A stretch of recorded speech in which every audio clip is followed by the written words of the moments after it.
A Mobile man accused of killing his ex-girlfriend's brother and then firing shots at police pleaded guilty. Attorneys were about to pick a jury. Our Brendan Kirby in the studio now. And Brendan, the plea is going to put Zachary Hanna behind bars for a long time. Yeah, that's right, Cameron. The judge accepted the plea bargain and sentenced him to 30 years in prison.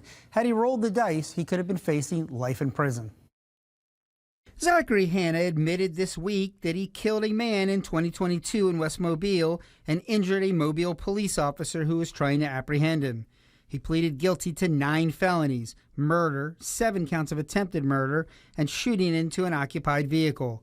Mobile County Chief Assistant District Attorney Jennifer Sussman says prosecutors had witnesses, including SWAT officers, lined up and ready to testify. She says at its heart, this was a domestic violence case. This is an incredibly dangerous individual.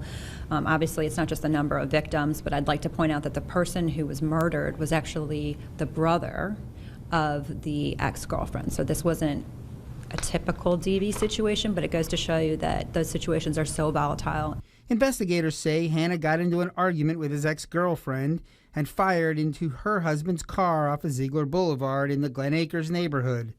He returned, then shot and killed her brother, Matthew Richardson, before running into the woods. Defense attorney Will Alford says prosecutors earlier had made a similar offer that Hanna had rejected.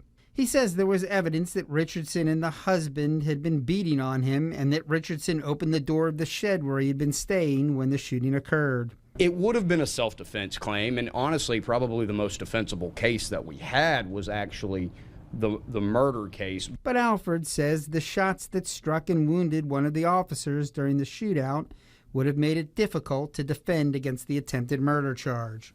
I don't think he was necessarily trying to kill anybody, but when an officer is shot in the line of duty, you've got to ask whether or not the jury's going to listen to the pros.